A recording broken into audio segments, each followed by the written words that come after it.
Righty! Right! Hey! So, Will, The Beatles. the Beatles.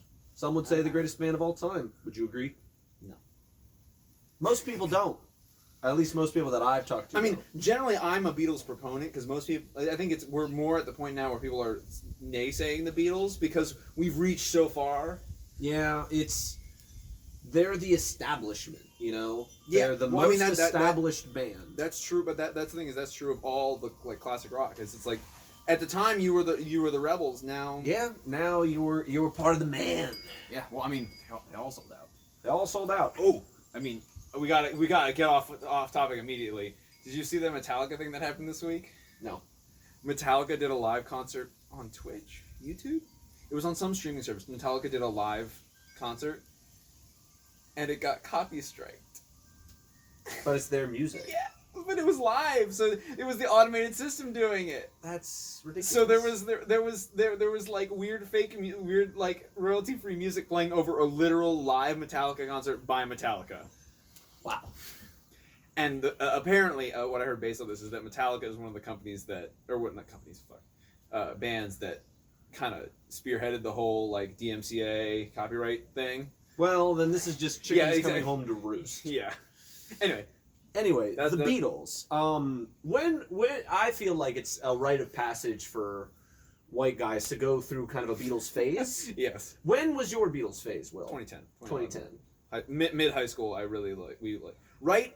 I guess it was right before Beatles Rock Band came out, so it would have been the 2009-2010 school year. Mm.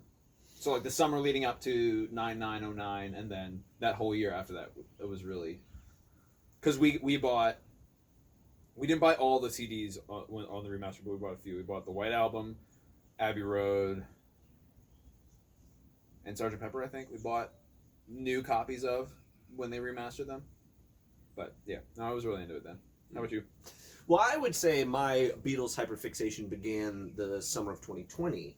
Oh yeah. As you know, we were all locked indoors, and I was finding documentaries to watch. There was one on the Beatles touring years, and it was just a hyperfixation based solely on my interest in the mania. Like, the music is good. I'm not saying the music isn't good, but the mania, the level of ridiculousness that the fans went through to like meet and see the Beatles, that I think is the most interesting aspect of the Beatles to me, I think. Yeah. Also because, you know, shortly after the coronavirus pandemic started, I was longing to see large crowds of faceless, of maskless people. Yeah. And Well, what better source of that is there than archival footage of Beatle crowds?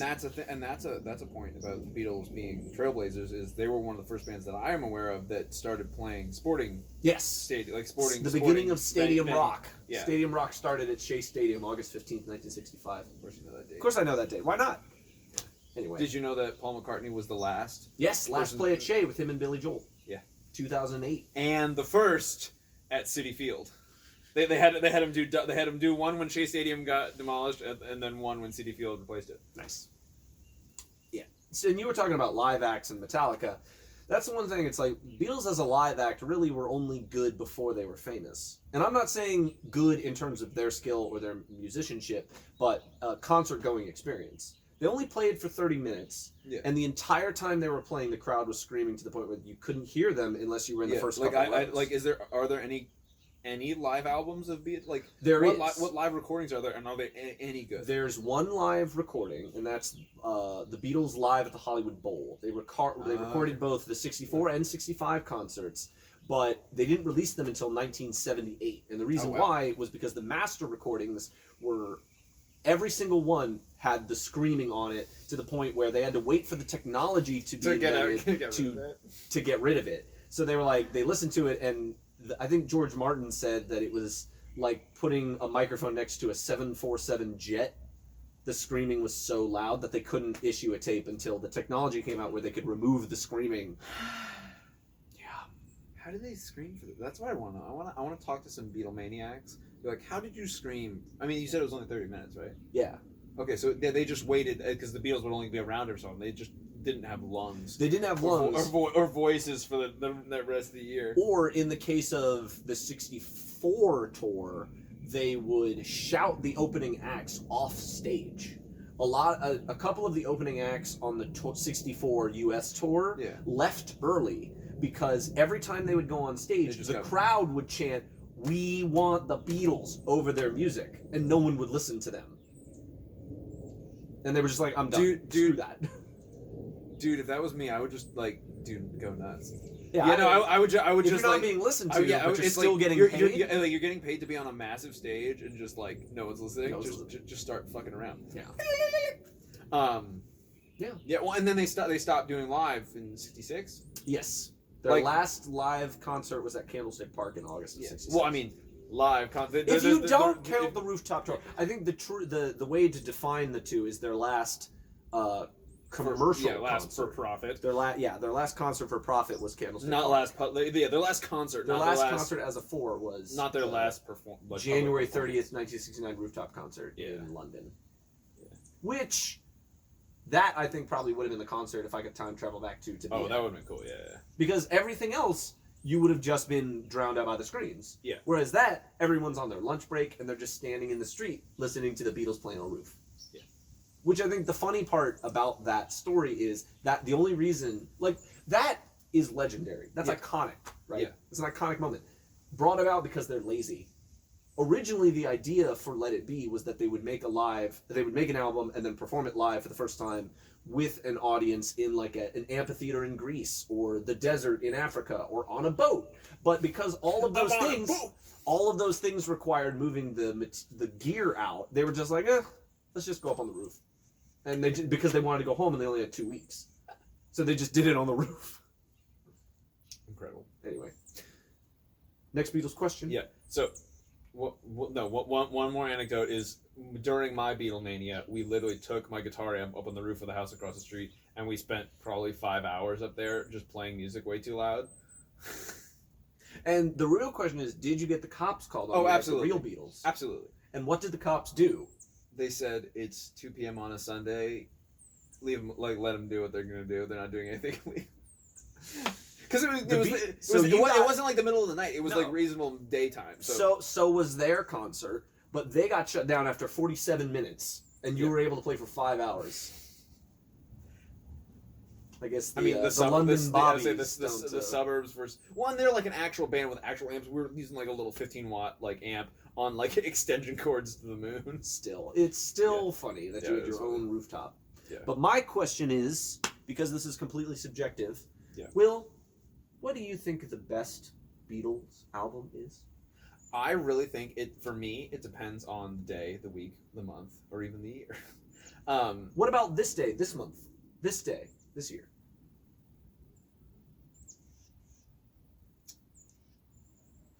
See, I haven't been listening to the Beatles lately, so I don't know. I mean, you didn't properly prepare for this commentary.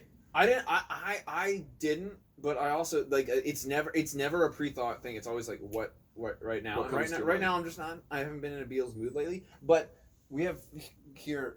Generally speaking, my answer to that is Abbey Road. It flows. And it has some of my favorite Beatles songs. I love Something. I love Oh Darling. Come Together is great. I Want You, She's So Heavy. I think you're missing the real star. Here Comes the Sun. Polythene Pam. Mean Mr. Mustard. Golden Slumbers. Golden Slumbers is good. I like Polythene Pam. Good. I legitimately like. But do you like Mean Mr. Mustard? I honestly can't remember the tune of Mr. Mustard off the top of my head. Polythene Pam gets stuck in my head. Have you seen Polythene Pam? She's so good looking, but she looks like a man. Yeah. See, I think my vote is Rubber Soul. Rubber Soul is one of the ones that it cycles through. It's usually my favorites are Abbey Road, Rubber Soul. Sometimes there's members, but it's usually flipping back and forth between Abbey Road and Rubber Soul. Because Rubber Soul is the turning point for me. If we're going to use the middle school war analogy, that all public schools have to teach you that one battle was the turning point. Saratoga for the Revolution, Gettysburg for the Civil War. which is very debatable. We're not talking about U.S. history Midway for the Pacific War. Very debatable. But the turning point. If we have to choose one of those points, I think it's Rubber Soul. Because what album came before Rubber Soul? Help.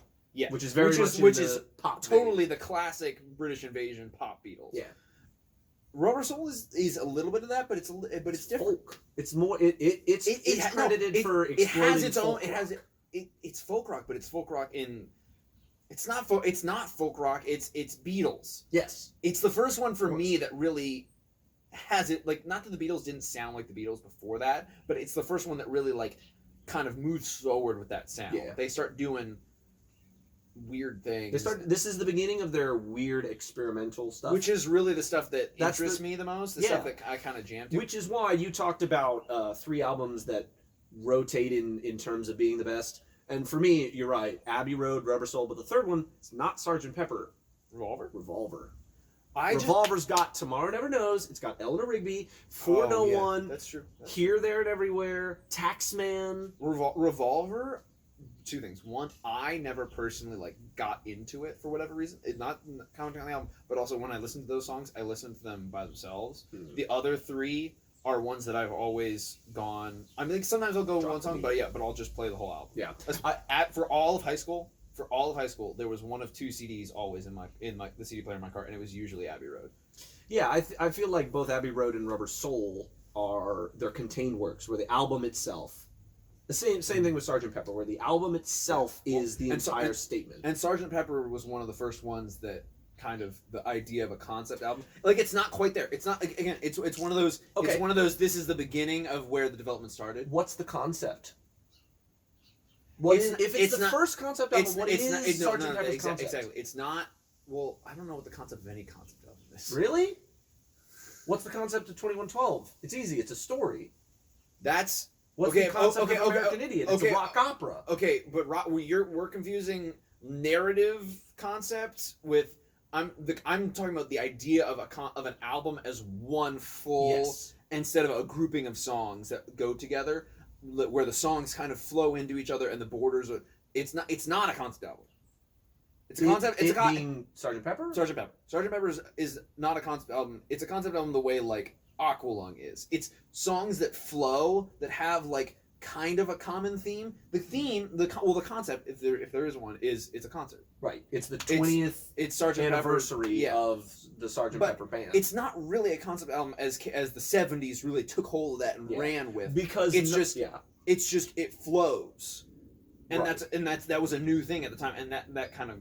I'm sure that is more, when you're talking about it flowing, that's more of the way that you interpret the music as it's being played. The content of the tracks on Sgt. Pepper have nothing to do with each other. Yeah, there's no cohesive narrative or idea that links all the songs on Sgt. Pepper. Except for they started out 3. They started out with the opening track, the reprise, and Day in the Life. Those are the only 3 tracks that have the concept of the band. You could argue that the rest of it is just the songs they're playing. They're just tracks that could fit off any album. That's not me saying that. That's John Lennon saying. Yeah, I know. But that's what I'm saying. It's the seed of the idea. Right.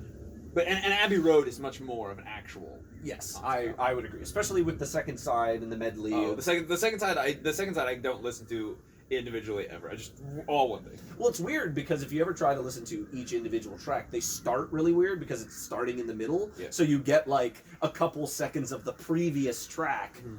Like if you ever try to listen to She Came In Through the Bathroom Window, you have to hear the end of Polythene Pam. Yeah. It's like, what?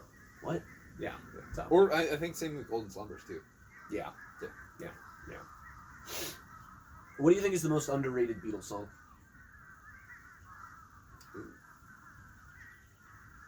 Why don't we just do it in the road? Nobody will be watching us. Or everybody's got something to hide except for me and my monkey. I think the most underrated Beatles song is She's a Woman. The B-side to I Feel Fine. It's basically, lyrically, it's the same. Okay. My girlfriend loves me, I love my girlfriend. But I think the bluesiness to it, the piano underneath, how the only bit that has all 3 Beatles is the chorus. It hits better because then the rest of it is just Paul. Mm-hmm. I like She's a Woman. That's my vote for most underrated Beatles song. Because it doesn't appear on any compilation album or any hits. Which is why I don't know it at all. Which is why people don't know it, because it was a B-side. It's like asking someone like, sing right now, This Boy. Exactly. You don't know because it was a B-side. The only B-sides that matter are the ones that became double A sides. We Can Work It Out was a double A side. Okay. Yellow Submarine was a double A side with Eleanor Rigby. Yeah, I'm trying to think of even a Beatles song that I like that isn't like a really popular one, and I'm having trouble thinking of one. I don't know. My favorite Beatles song is Something, and I think that's not as much of a hit as everything else, but it doesn't mean it's not underrated by any stretch. No, I think it's properly rated. I think Something is properly rated. Yeah. Not under, not over, just rated. Yeah, but it's my favorite Beatles song. It's a good one. I like that section in the middle. Mm-hmm. The if you're asking me, will my love grow? That part is my favorite part. My love grow? I don't know. I don't know. Yeah. No, the whole song, and I like the fluctuations. I like that it starts one place, it goes to that little bridge, and then it comes back. Yeah. It is. Oh, and the stanky wah guitar. Is it gently weeping, or is it hardly weeping? That's definitely the most underrated Beatles song. While My Guitar Gently Weeps. Pure underrated. He's being funny. Can you tell? I do think it's funny that everyone points to Abbey Road as the best. It's in the Library of Congress. I didn't say it was the best. I said it was my favorite. Favorite, best. My question was best, but oh, did you? I was going off of my favorite. It's very lauded. Everyone likes Abbey Road. And I think it's funny that the one that everyone is kind of unified on it being good, that was the last one they made. Yeah. It's not the last one released, but it's the last one they recorded. So they were making great music right up until the end. Well, I mean, and they all can. The thing is, I don't know. Did the Beatles really write songs together, or did they individually write songs and then play them as a band? By Abbey Road, they were individually writing songs. Yes. So that's the thing. That's not how it started out. Yeah. When it started out, it was John and Paul, Lennon, McCartney, writing the songs like. Really, and then George and Ringo occasionally contribute like one per album. One, yeah, they would write one, but most of the writing in the beginning was John and Paul, and then, but by the end, by the White Album, they were all basically writing their own songs, and they were like, well, we could put out a double album every time if we wanted to. We have so many songs. Yeah. Not that all. Well, and then and what that's what I'm saying is that, and then some of them really were hits even after the Beatles. Yeah. Like, isn't My Sweet Lord? Wasn't My Sweet Lord written while Beatles were still a thing? I think so, but that's the one that he got sued over. Oh, did he? I think so. I'm pretty sure My Sweet I Lord is what George Harrison got sued over for copyright infringement. By who? John Lennon? Someone else, non-Beatles related. He got sued for copyright infringement. I just know that. Okay. That was the one I can think of. Maybe Imagine. I know there were a few songs that each of them ended up releasing as solo things that they wrote when that we were. What's that song that I love by George Harrison? The one that's like What his Is Life? bet. Yes. That which song, is on the same album as My Sweet Lord. Yes, that's it was his first solo album, like 71 or 72, and it's a triple album too. Is it really? Yes, I only know that. I I need to listen to that. I only know those two. He was like, I have all this music that I wasn't allowed to do. Yeah. Anyway, what's your Beatles hot take, Will?